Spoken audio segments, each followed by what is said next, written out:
నమస్తే, మీ అందరికీ స్వాగతం. గత వీడియోలో మనం స్వయం స్టన్ పరీక్ష గురించి నేర్చుకున్నాం. ఈరోజు మనం స్తన క్యాన్సర్ గురించి మాట్లాడతాం. బ్రెస్ట్ క్యాన్సర్ ఒక అలాంటి వ్యాధి, ఇందులో మీ స్తన కణాలు అనియంత్రితంగా పెరుగుతాయి. దీనివల్ల మీ ఛాతీలో ఒక గంత్ ఏర్పడవచ్చు, దానిని ట్యూమర్ అంటారు. కానీ అన్ని గడ్డలు క్యాన్సర్ కాదు. ఇప్పుడు కొన్నిసార్లు ఈ గంత్ సాధారణంగా కూడా ఉండవచ్చు. మీ స్టన్ ఆకారం భిన్నంగా ఉంటే అది మీకు క్యాన్సర్ ఉన్నట్లు కాదు. ప్రతి మహిళ శరీరం వేరుగా ఉంటుంది. వయస్సుతో మీ స్టన్ ఆకారం కూడా మారుతుంది. ఈ విషయంపై మీకు కేవలం డాక్టర్ మాత్రమే చెప్పగలరు.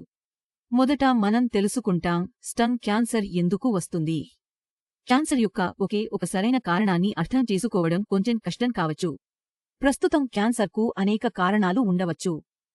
ఉదాహరణకు, మీ కుటుంబంలో ఎవరికైనా స్టన్ క్యాన్సర్ వచ్చినట్లయితే, హార్మోన్ల కారణంగా క్యాన్సర్ రావడం, 50 సంవత్సరాల పైబడి ఉండడం, అధిక బరువు, సరైన ఆహారం తీసుకోకపోవడం లేదా క్యాన్సర్ కలిగించే ఆహారాన్ని ఎక్కువగా తినడం వంటి అంశాలు. మీ జీవనశైలి సక్రియంగా లేకపోతే, అంటే సరైన వ్యాయామం మరియు పోషక ఆహారం తీసుకోకపోతే లేదా మీ జీవితంలో ఒత్తిడి చాలా ఎక్కువగా ఉంటే. మీరు స్వయంగా స్టన్ క్యాన్సర్ యొక్క కొన్ని లక్షణాలను గమనించినట్లయితే లేదా మీ ఆరోగ్యానికి పరీక్ష చేయించుకోవాలనుకుంటే డాక్టర్తో మాట్లాడడం అవసరం. మీకు స్టన్ క్యాన్సర్ ఉన్నదా లేదా లేదో చూడటానికి కొన్ని పరీక్షలు నిర్వహిస్తారు. ఒక పరీక్ష పేరు మమ్మోగ్రఫీ. ఇది ఒక రకమైన స్టన్ ఎక్స్-రే మరియు శారీరక పరీక్ష, ఇందులో మీ స్టన్ను చాలా సున్నితంగా పరీక్షిస్తారు. ప్రారంభంలోనే క్యాన్సర్ను గుర్తించడం చాలా అవసరం, ఎందుకంటే దీని ద్వారా చికిత్స త్వరగా ప్రారంభించవచ్చు. క్యాన్సర్ ఏ దశలో ఉన్నదో దాని ఆధారంగా మీ చికిత్సను రూపొందించవచ్చు. చికిత్స 3 రకాలుగా ఉంటాయి. క్యాన్సర్ వ్యాప్తి చెందడానికి ముందు గుర్తించినట్లయితే లేదా మొదటి దశలో ఉంటే ఆ గండాన్ని తొలగించడానికి శస్త్రచికిత్స చేస్తారు.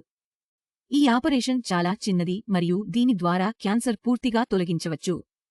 రెండవది రేడియోథెరపీ. ఇది ఒక రకమైన లైట్ థెరపీ. ఒక యంత్రం ద్వారా స్టన్పై కాంతి వేస్తారు, దీనిని రేడియేషన్ అంటారు.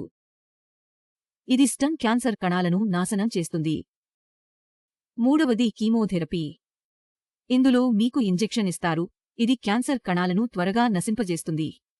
మరియు క్యాన్సర్ చికిత్స ద్వారా బాగు అయితే ప్రతి 6 నెలలకు మళ్లీ క్యాన్సర్ పరీక్ష చేయించడం అవసరం. క్యాన్సర్ మళ్లీ రావడానికి అవకాశం ఉంది. స్టన్ క్యాన్సర్ లేదా ఏదైనా రకమైన క్యాన్సర్ చికిత్స ఆలస్యంగా చేయబడితే ఇది రోగికి ఎక్కువ నొప్పి మరియు ఖరీదైనది కావచ్చు. అందువల్ల నియమిత బరువు ఉంచడం, పోషక ఆహారం తీసుకోవడం, వ్యాయామం చేయడం, మద్యం తాగడం మానడం, ప్రతి సంవత్సరం వైద్య తనిఖీ చేయించడం ద్వారా స్టన్ క్యాన్సర్ అవకాశం చాలా తగ్గుతుంది. ఒక విషయం ప్రత్యేకంగా గుర్తుంచుకోండి, రాత్రి నిద్రపోతున్నప్పుడు మీ వ్యక్తిగత దుస్తులు అంటే బ్రా తీసి నిద్రపోవాలి. అలా చేయకపోతే స్టన్లో నొప్పి కూడా కలగవచ్చు. నేను ఆశిస్తున్నాను మీరు అందరూ ఈ రోజు వీడియో నుండి స్టన్ క్యాన్సర్ గురించి అర్థం చేసుకున్నారు. మరుసటి వీడియోలో కలుద్దాం. ధన్యవాదాలు.